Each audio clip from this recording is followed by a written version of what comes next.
दोस्तों, स्वागत है आपका आपके अपने चैनल चमत्कारी ज्योतिष में। आज के इस वीडियो में हम जानेंगे कर्क राशि और कर्क लग्न के जातकों के लिए अप्रैल 2022 का महीना कैसा रहने वाला है।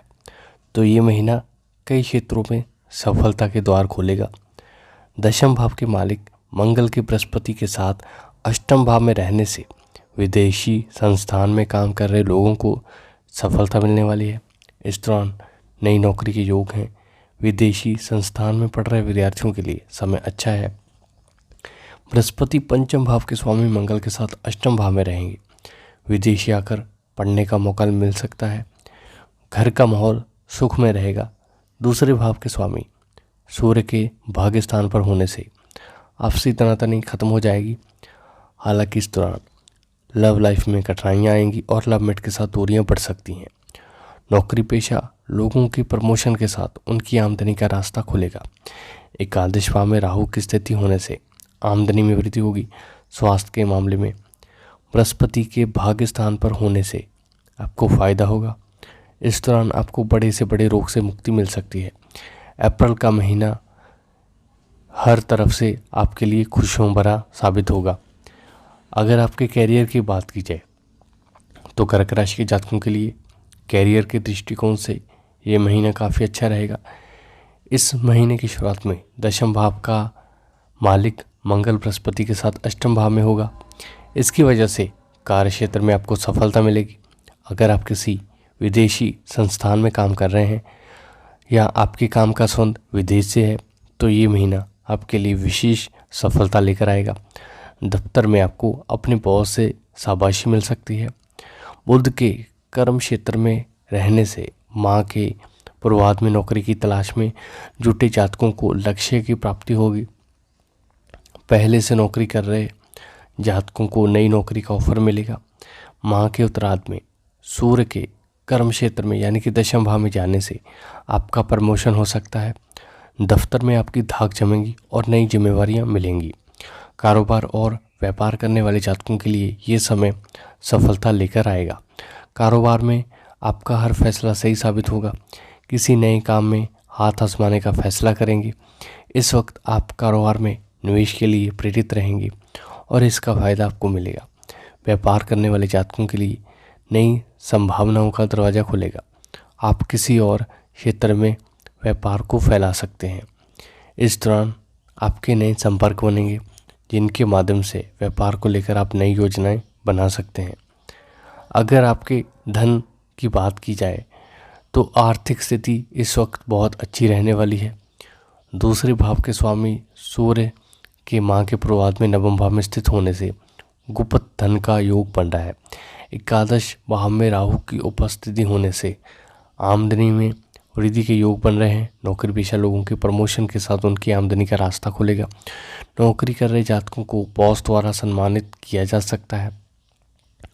नौकरी पेशा लोग इस वक्त बचत कर पाएंगे, उसे बेहतर तरीके से निवेश कर सकते हैं। आपको सलाह है कि घर का बजट बनाकर चलें, अनावश्यक खर्चों पर कंट्रोल रखें। कारोबार या व्यापार करने वाले जातकों के लिए ये महीना आर्थिक विकास का रहने वाला है। माह के उत्तरार्ध में सूर्य के दशम भाव में बुध के साथ स्थित होने से नए रोजगार के मार्ग खुलेंगे। कारोबार में नई योजनाएं से धन अर्जित होगा। इसकी वजह से आप कारोबार में निवेश कर पाएंगे। आपके लिए निवेश का प्रतिफल भी बहुत अच्छा रहने वाला है। अगर आप व्यापार का प्रयास करेंगे तो घाटा नहीं उठाना पड़ेगा। अगर आपकी हेल्थ की बात की जाए तो स्वास्थ्य के दृष्टिकोण से ये महीना मिला जुला रहेगा। छठे भाव के स्वामी बृहस्पति की माँ के पूर्वार्ध में अष्टम भाव में शुक्र और मंगल के साथ युति रहेगी। इसकी वजह से पहले से चली आ रही बीमारियों से आपको राहत मिलेगी। पीठ संबंधित बीमारियों से छुटकारा मिलेगा। कर्क राशि के जातक अगर किसी कुपोषित रोग से परेशान हैं तो आपको निजात मिल जाएगी।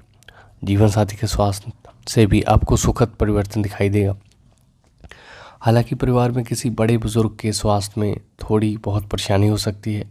महीने के उत्तरार्ध में बृहस्पति के भाग्य स्थान पर होने से आपको फ़ायदा होगा। आपको बड़े से बड़े रोग से निजात मिलेगी।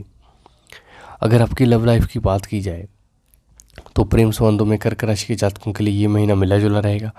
पंचम भाव के स्वामी मंगल ग्रह के अष्टम भाव में रहने से आपको चुनौतियों का सामना करना पड़ सकता है। आपकी लव लाइफ में कठिनाइयाँ आएंगी। लवमेट के साथ टकराव हो सकता है, मनमुटाव की स्थिति बन सकती है, छोटी मोटी बातों पर मतभेद होगा। इस दौरान आप एक दूसरे पर विश्वास भी बढ़ेगा। गलतफहमियों की वजह से कुछ जातक अपने लवमेट से दूर रह सकते हैं। अपने क्रोध पर कंट्रोल रखें, मधुर वाणी का इस्तेमाल करें। रिश्तों को बनाए रखने के लिए जरूरी है कि सुनी सुनाई बातों पर यकीन ना करें, अपने साथी की भावनाओं को समझने की कोशिश करें। अच्छी बात यह है कि पंचम भाव का स्वामी मंगल के बृहस्पति और शुक्र के साथ स्थित होने से पुराने प्यार में पिछड़ने के बाद फिर से एक होने की स्थिति दिखाई देती है। अविवाहित जातकों के लिए महीने की शुरुआत अच्छी रहेगी। अगर शादी की बात लंबे वक्त तक अटकी। कर्क राशि के जातकों के लिए पारिवारिक दृष्टिकोण से ये महीना काफ़ी अच्छा रहेगा। दूसरे भाव के स्वामी सूर्य माह के पूर्वार्ध में भाग्यस्थान में रहेंगे।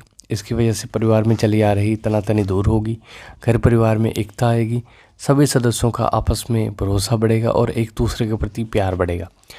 परिवार के लोग एक साथ नजर आएंगे तो विचार विमर्श के बाद किसी बड़े काम की योजना बना सकते हैं। परिवार की तरक्की के लिए किसी अच्छे मार्ग का चयन कर सकते हैं।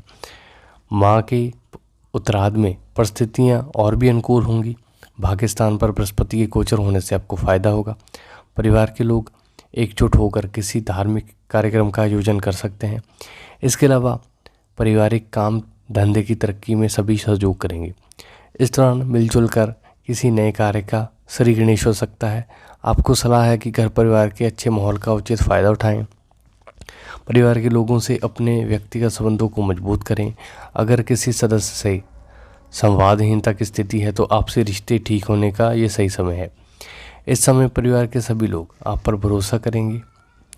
अपनी निजी समस्याओं के समाधान के लिए आपकी राय को तवज्जो देंगे।